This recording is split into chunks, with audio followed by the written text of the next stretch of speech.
Good day, everyone. I am George Go from Grade 12 Matthew, the proponent of this capstone research entitled I Feel Sensory Device for the Blind. The purpose of this study is to create a wearable sensor device for the blind people. I feel sensory device for the blind could contribute to a better sensory awareness for the blind people in the community. This part is the methodology. The gathering materials, the electronic parts needed for this project, such as 5 pieces of Arduino boards, 5 pieces of ultrasonic ranging sensor, 5 pieces of buzzer, and 30 pieces of jumper wires were bought online at Shopee. Power source such as 5 volts battery and 5 volts battery clip were available at the proponent's house. Other crafting materials such as garter, string, glue stick, illustration board, and tape were bought at nearby school supplies shop. Coding of Arduino board. The proponent used Arduino Integrated Development Environment, or also known as Arduino Software IDE, to program the board according to the functions that will be needed on the project. These are the codes that will be uploaded to the Arduino.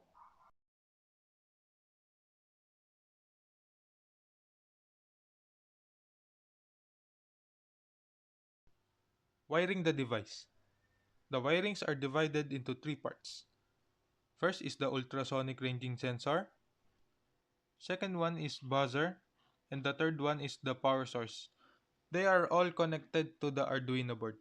First is the ultrasonic ranging sensor HCSR04 to Arduino board.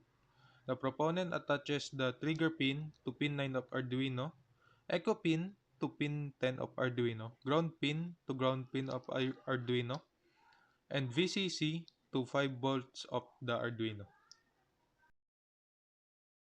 Second one is buzzer to Arduino board. The positive wire of buzzer is attached to the analog tree of Arduino, and negative wire of buzzer is attached to pin 11 of the Arduino.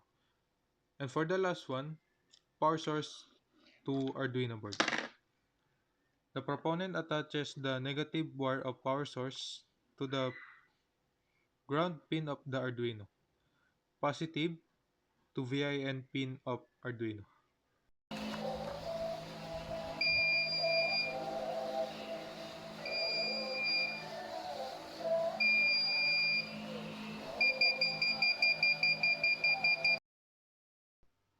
Crafting the outer layer and strap of the device. The proponent used illustration board, glue stick, side release buckle, and garter to build the wearable casing of the board.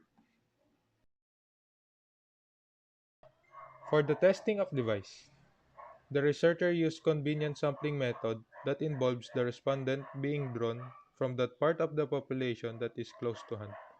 The proponent gathered 10 respondents to test the efficacy with and without the use of I-Feel sensory device for the blind through a prototype obstacle the response the respondents would walk through.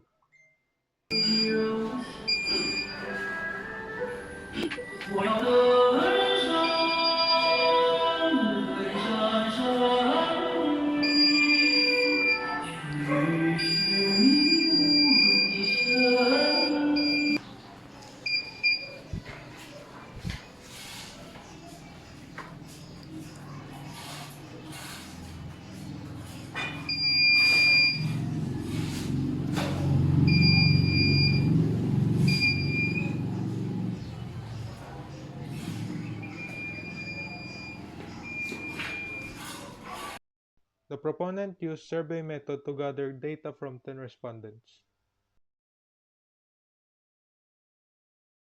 And this is the results of the data gathered from respondents without the use of the sensor.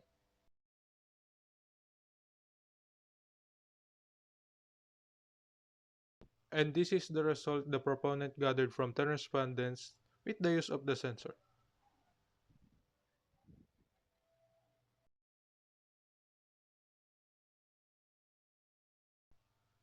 The conclusion was based on the facts coming from the respondents. This is also where the hypothesis will be tested.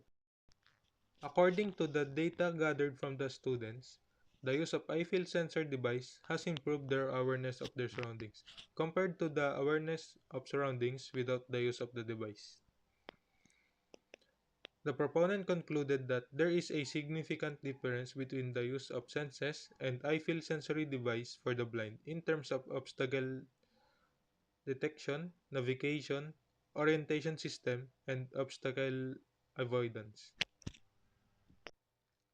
In conjunction with the study's results, the researcher would recommend the following. First, it can be used as an alternative guide dogs and traditional cane. Second, it can be programmed according to the distance it can detect. For the third one, va- for the third one, buzzer can be replaced with vibrating motor. For the fourth one, attach another sensor to widen the detection area. And lastly, for the number 5, conduct more research that will improve this study. Thank you for listening.